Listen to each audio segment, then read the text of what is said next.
ওর বাবা উটি থেকে বের হয়ে যখন বাবার সেন্স আসছে তখনই জিজ্ঞেস করছে যে আমার আম্মিদের পরীক্ষা কেমন হয়েছে।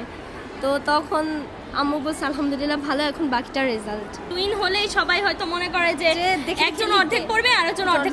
ম্যাক্সিমাম টাইম আমি পিএসসি যখন দিয়েছি তখন তো অন্য স্কুলের টিচার আসছিল, তখন উনি বলতেছে তোমরা বোন তোমাদেরকেই বেশি গার্ড দিব, কারণ বোন বোনকে দেখাবে। কিন্তু খুবই টেনশনে ছিলাম যে জিপিএ 5টা পাবে কিনা, কারণ আমার হাজব্যান্ড অসুস্থ ছিল, তো বাইপাস সার্জারি হয়েছে। যেদিন ওদের ফিজিক্স পরীক্ষা হয়, ফিজিক্স পরীক্ষার পরের দিন বাবা যখন অসুস্থ হলো তারপর থেকে মনে হচ্ছে না ডক্টরই হতে হবে, কারণ ডক্টরের অনেক মানে একটা পেশেন্ট যখন একটা ডক্টরের কাছে যায় তো মানে ওই সিচুয়েশনটা না আসলে বলার মতো না।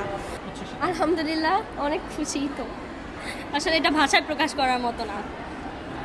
এটা আল্লাহর কাছে হাজার হাজার হাজার হাজার শুকরিয়া আলহামদুলিল্লাহ।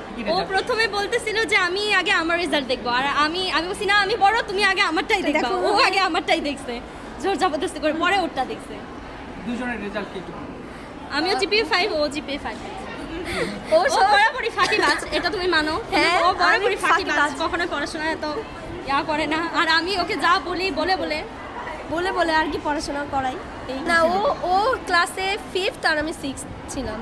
আসলে এটা না একটা ভুল ধারণা। টুইন হলেই সবাই হয়তো মনে করে যে একজন অর্ধেক পড়বে আর একজন অর্ধেক পড়বে, কিন্তু আমি আমার লাইফে মানে আমাদের যতগুলো পরীক্ষা দিয়েছি সবসময় টিচাররা কি করতো, ম্যাক্সিমাম টাইম আমি পিএসসি যখন দিয়েছি তখন তো অন্য স্কুলের টিচার আসছিল, তখন উনি বলতেছে তোমরা বোন তোমাদেরকেই বেশি গার্ড দিব, কারণ বোন বোনকে দেখাবে। কিন্তু আসলে এটা আলটিমেটলি পুরো ভুল একটা মানে কনসেপ্ট।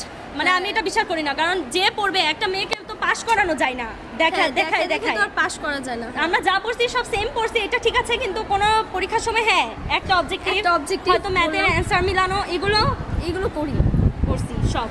আম্মুর তো অনেক অবদান, এটা বলার মতো না আসলে। আম্মু আল্লাহ বাবা, বিশেষ করে বাবা আম্মু, ওদের কথা অন্যরকম।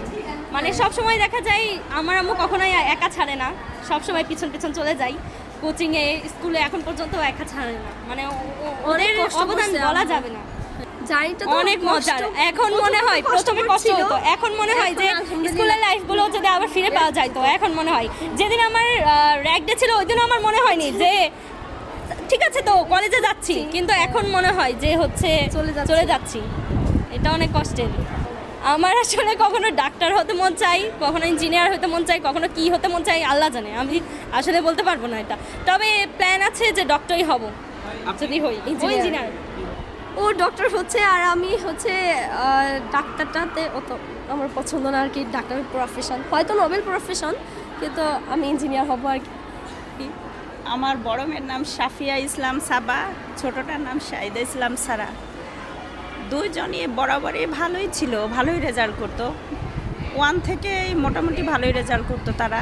আমার আসলে খুবই টেনশনে ছিলাম যে জিপিএ 5টা পাবে কিনা, কারণ আমার হাজব্যান্ড অসুস্থ ছিল, তো বাইপাস সার্জারি হয়েছে। যেদিন ওদের ফিজিক্স পরীক্ষা হয়, ফিজিক্স পরীক্ষার পরের দিন মেবি 27 তারিখে আগের দিন বাইপাস ছিল। ওর বাবা অপারেশনে ভেন্টিলেশনে ছিল, আমার ভয়ই পাচ্ছিলাম, আসলে টেনশনে ছিলাম যে কি হবে। যাক আলহামদুলিল্লাহ দুইজনই ভালো করছে, দুইজনের রেজাল্ট একসঙ্গে এসছে। আমার ভাইকে দেখতে বলেছিলাম, ও দেখে রেজাল্ট পাঠিয়ে দিছে, দুইজনেরটা মানে একসঙ্গেই দেখা গেছে। হ্যাঁ একটু ফাঁকিবাজি আছে, এখনও ফাঁকিবাজি মোটামুটি, কিন্তু মাঝখানে একটু ওই এখন পড়ার প্রতি খুব আগ্রহী হয়েছে। একবার একটু রেজাল্ট খারাপ হয়েছিল, তারপর এইটে বার্ষিক একটু রেজাল্ট খারাপ করে ফেলছিল, তারপরে থেকে ও সিরিয়াস। ওরা যেটা হবে সেটাই আমার স্বপ্ন, আমার আলাদা কোনো স্বপ্ন নেই। আমি ওদের পুরেই ছেড়ে দিচ্ছি, ওরা যেটা ভালো মনে করে সেটাই। মানে শোনার পর আসলে আমি প্রথমে কান্না করে দিয়েছিলাম, দুইজনকে জড়ায় ধরে কান্না করে দিছি, তারপরে দুইজনকে আদর করে দিলাম, এটা অন্যরকম খুশি।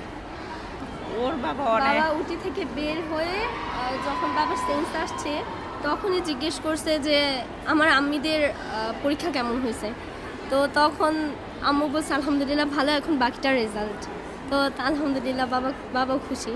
আচ্ছা, ওই মুহূর্তে আসলে আম্মুর অভাব খালামণি কখনোই বুঝতে দেয় না। আমার খালামণি চলে আসছিল, নানুমা ছিল, ওরা ছিল দেখেই হয়তো আম্মু এতটা হচ্ছে টেনশন ফ্রি ছিল। আমিও টেনশন ফ্রি ছিলাম, মানে আম্মু হয়তো হসপিটালে যাইতো, আমাদেরকে কেন্দ্রে পৌঁছাই দিয়ে তারপরে খালামণি নিয়ে যাইতো, নিয়ে আসতো, সব কিছু খালামণি করছে তখন, আম্মু যখন ছিল না।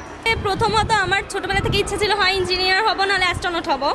প্রথম কথা আমার বাবা যখন অসুস্থ হলো তারপর থেকে মনে হচ্ছে না ডক্টরই হতে হবে, কারণ ডক্টরের অনেক মানে একটা পেশেন্ট যখন একটা ডক্টরের কাছে যায় তো মানে ওই সিচুয়েশনটা না আসলে বলার মতো না, মানে ওইটা আসলে কোনোভাবেই কল্পনার বাইরে পুরা, যে মানে একটা পেশেন্ট যখন একটা ডক্টরের কাছে যায় নিশ্চয়ই ভালো কিছুর আশাই যায়। এখন আমি যদি ডক্টর হয়ে মানে উল্টাপাল্টা কিছু করি এটা তো আসলে হওয়ার মতো না।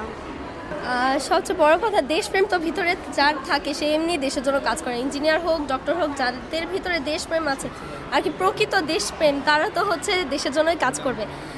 আর আমারও দেশের জন্য কাজ করার কিছু ইচ্ছা আছে, দেখা যাক এখন আল্লাহ ভরসা।